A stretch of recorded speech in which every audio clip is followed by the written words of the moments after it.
কি বলো তো, এইখানে যদি ইনভেস্টিগেশন প্রপার হয় না, এখানে গিয়ে দেখবে রাঘব বোয়াল মুখ্যমন্ত্রীর নামটা বেরোবে। এই সরকার স্পেশালি মুখ্যমন্ত্রী এরকম এরকম ফালতু মেয়ে ভারতবর্ষে একটা পাবে না। হাড়ে বজ্জাত বদবুদ্ধির আকড়া মাথা যদি হয়ে থাকে, উনি একটা হিন্দু ঘরের মেয়ে হয়ে, ব্রাহ্মণের মেয়ে হয়ে মাথায় পড়ে নামাজ পড়তে গেল, তার মানে কি বোঝাচ্ছে? কোনো মুসলিম দেখো হয়তো গিয়ে আগে হয়তো দেখবো ওনার হয়তো কোনো মুসলিম টোকা বয়ফ্রেন্ড ছিল, হয়তো দেখবে, হয়তো পাবে, হয়তো দেখবে মুসলিম টোকা হয়তো, কারণ নাহলে এরকমভাবে মাথায় পড়ে কখনো নামাজ পড়তে যায়। বাংলাদেশিদেরকে নিয়ে বড্ড আধিক্ষেতা করেছিল না মাঝে, ঠিক হয়েছে, বাংলাদেশের লোকের কাছে গুতুনি খেয়ে গেছে, ঠিক আছে। His assessment was perfect, 100% correct, because what is said the নষ্টা ফষ্টা মেয়ে মুখ্যমন্ত্রীকে যেটা বলেছে এটা কোনো ভুল বলেনি। মানে উনি কিন্তু অ্যাকচুয়ালি পিএইচডি কিন্তু এইসবে নয়, উনি পিএইচডি হচ্ছে এইসব চুরি দুর্নীতিতে একদম হাইলি এক্সপার্ট। মুখ্যমন্ত্রী একটা এর তো সংসার হয়নি, আমি আগেও বলেছি আবারও বলছি, এই জন্য এরা না কোনোদিন কারোর দুঃখটা বুঝবে না। এটা ঘর থেকে মেয়ে তুলে নিয়ে গিয়ে ওরা কী করবে, রেপ করবে বসে বসে। এইভাবে আমাদের রাজ্যের অবস্থা, মানে একদম টোটাল অরাজকতা যাকে বলে। আবার বলছে আমি 1 মাস পেলে, সময় পেলে আমি ও তো 1 সপ্তাহের মধ্যে প্রমাণ লোপাট করে দিয়ে, আর 1 মাস টাইম পেলে তো অঢেল টাইম, উনি তো আরও সুন্দর করে কেসটাকে গুছিয়ে দিত। আর বলির পাটা কাকে বানাতো? ওই সঞ্জয়টাকে বানাতো। তথ্য প্রমাণ লোপাটে তুমি বললাম না, আগেই দেখবে কার নাম বেরোবে, হয়তো মুখ্যমন্ত্রীর নাম বেরোবে। আমি বলছি শোনো, ওই বিনীত গোয়েল বলছে না, রাতেবেলা আমি ফোন করতাম, ফোনে সব ওনাকে জানিয়েছি, ওই তখনই কাজ ছেড়ে দিয়েছে। নাহলে দেখলে না, মেয়ের মাকে গিয়ে টাকা গুঁজে দিচ্ছে, মেয়ের মাকে গিয়ে সঙ্গে সঙ্গে তার মুখ্যমন্ত্রী 10 লাখ টাকা গিয়ে গুঁজে দিতে যাচ্ছে, থামা চাপা দাও। তারপর কি, যারা ক্রাইম করেছে তাদেরকে বাঁচানোর জন্য উনি আমাদের এই জনগণের পয়সা দিয়ে এতগুলো উকিল সুপ্রিম কোর্টে লাগিয়ে দিল। তারপর শুধু তাই নয়, সুপ্রিম কোর্টে লাগালো, তারপর মানে প্রত্যেকটা জায়গায় ওনার দুর্নীতি। মানে শয়তানের, আমি বলেছি শয়তান কোথায় থাকে, বাচ্চাদের পড়ানো হবে, শয়তান কোথায় থাকে, মুখ্যমন্ত্রীর ব্রেনে থাকে, একদম পরিষ্কার। ধামা চাপা দেওয়ার জন্যই এখন হিন্দু মুসলিম এইসব রাইট বাঁধানোর চেষ্টা করছে, যাতে পাবলিক কি হবে, এই অভয়ের ব্যাটাটা থেকে ডাইভার্টেড হয়ে যাবে। মানে এই যে ব্যাপারটা হচ্ছে, আমাদের মুখ্যমন্ত্রী কি চাইছে? মুখ্যমন্ত্রী চাইছে হিন্দু, এই যে এখন যে হিন্দু মুসলিম, অ্যাকচুয়ালি দেখো হিন্দু মুসলিম থাকলে থাকবে, তা কি আছে? মুসলিমের যদি সংখ্যাগরিষ্ঠ হয়ে থাকে তা কি হয়েছে? এইগুলো কি বলে তো, এগুলো মানুষের মনটাকে মানে যাতে অভয়ের কেসটা থেকে মানুষ এবার ডাইভার্ট হয়ে ওই হিন্দু মুসলিম ঝামেলাতে চলে যায়। কিন্তু আমি একটা কথা বলবো, সে আপনি হিন্দুই হন আর মুসলিম হন, এই ফাঁদে পা দেবেন না।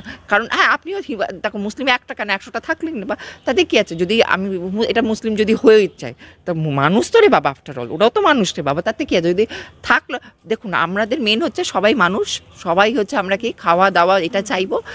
হিন্দু রাজ্য মুসলিম রাজ্য এগুলো হচ্ছে কী করলো, আমাদের মুখ্যমন্ত্রী চাইছে যে যাতে এইসব করে মানে মানুষের মাইন্ডটাকে ডাইভার্ট করে দেবো, দিয়ে মানে এগুলো একটা স্ট্র্যাটেজি ওনার হচ্ছে। উনি, আমি বলেছি না, বড় মাতার পলিটিশিয়ান বলুক যে সংখ্যাগরিষ্ঠ এগুলো কি এবার হলে তাহলে হিন্দুরা এখন চেঁচামেচি করবে, এই করতে করতে অভয়ের কেসটা ধামাচাপা হয়ে যাবে। ব্যাপারটা বুঝতে হবে, এটা একটা মানে খুব বড় লেভেলের রাজনৈতিক চাল। মানে এটা কি, মানে দেখো মুসলমান থাকলেই, বা মুসলমানরা কি আমাদের দেশে আগেও ছিল না? আগেও আছে।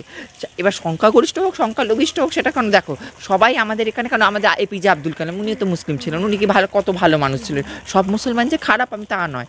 হ্যাঁ, একটা কি মুসলিমদের মধ্যে একটা কি থাকে, যেহেতু ওদের মধ্যে মেয়েদেরকে শিক্ষাটা চট করে ওরা দিতে চায় না, ওরা মেয়েদেরকে পর্দা, ওদের মধ্যে ওটা হচ্ছে মেল ডমিনেটিং ব্যাপারটা থাকে, এইটা হচ্ছে ওদের প্রবলেম। নাহলে কিন্তু যে মুসলিম ধর্ম আমি অনেক কিছু ওরা যে 5 বার যে নামাজ পড়ে, 5 বার নামাজটা কেন পড়ে? যাতে ওদের নিজেদের হায়ার ফ্রিকোয়েন্সি বা ভাইব্রেশনের সাথে ওরা কি করছে, ওরা নিজেদেরকে আল্লাহর সাথে যখন নামাজটা পড়ছে তখন কি হচ্ছে, আল্লাহর সাথে ওরা নিজেকে কানেক্ট করতে পারছে, সেটা তো ভালো জিনিস। হ্যাঁ, আবার একটা কি প্রবলেম আছে, কারণ মুসলিমদের মধ্যে আবার কি আছে, ওরা পপুলেশন বাড়ানোর জন্য ওরা হচ্ছে, এটাই তো বলছে মেয়র ফিরহাদ হাকিম, তিনি বলছেন যে আমরা এখানে ব্যাপারটা কি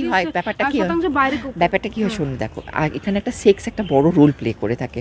কারণ হচ্ছে একটা মুসলিম ছেলে, তার কিন্তু সেক্সুয়াল আর্টসটা অনেক বেশি, একটা যেটা কিন্তু আমাদের হিন্দু ছেলের থেকে বা এর থেকে, মানে ওদের যেহেতু ওদের সার্কামসাইজ করা হয়ে থাকে, ওদের যে প্রসেসটা করা থাকে, যার জন্য ওরা কি হয়ে থাকে, ওরা কিন্তু একটা মেয়েকে অনেক বেশি, যেটা মেয়েরা চায় সেটা ওরা অনেক বেশি প্লেজারটা দিতে পারে। আর যার জন্য কি, এবার মেয়েরা কি ছোটো বয়সে বিয়ে হয়ে যাচ্ছে, এবার ওরাও সেই প্লেজারে আটকে যাচ্ছে। এবার কী হচ্ছে, গান্ডা পান্ডা সব কী হচ্ছে, একটার পর একটা কী হচ্ছে, মানে মানে কান্ট্রিকে কী করবে, ওভার পপুলেশনে কন্ট্রিবিউট করতে গেলে ওই ওরা করছে। এটা হচ্ছে, দেখো আমি কিন্তু মুসলিম ধর্মের এগেনস্ট নয়, আমি একটা প্রথমেই বলে রাখলাম, সেটা আমি ধর্মটা না, ব্যাপারটা হচ্ছে কথাবার্তা, এটা হচ্ছে এগুলো উস্কানি না, এটা হচ্ছে মেয়রের ব্যাপারটা বুঝতে হবে। ওটা করা হচ্ছে যাতে অভয়ের কেসটা থেকে মানুষ ডাইভার্টেড হয়ে গিয়ে এবার কি হিন্দু মুসলিম ঝগড়া বাঁধবে, এবার ঝগড়া বাঁধলে এবার কী হবে, তাহলে অভয়ের কেসটা আমরা এই করে ধামাচাপা দিয়ে দেবো।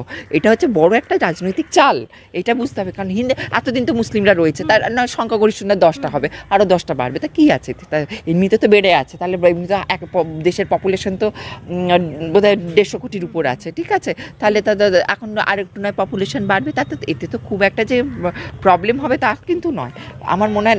এমনি তো আমাদের পপুলেশন হাই, সে যে আর হিন্দু মুসলিম দেখো এটা হচ্ছে রাইট বাঁধানোর চেষ্টা করছে যাতে এইগুলো করে ওভার কেসটা ধামাচাপা পড়ে যায়। ওই যে কি একটা বলেছে না বাংলাদেশের মুখ্যমন্ত্রীকে নষ্টা ভষ্টা মেয়ে ছেলে, ওনার assessment, the person who made this assessment, the assessment was 100% correct, because maybe he doesn't have the right to say all the things because he doesn't belong to our country, but he has the right, his assessment was perfect, 100% correct, because what he said, the নষ্টা ভষ্টা মেয়ে মুখ্যমন্ত্রীকে যেটা বলেছে এটা কোনো ভুল বলেনি।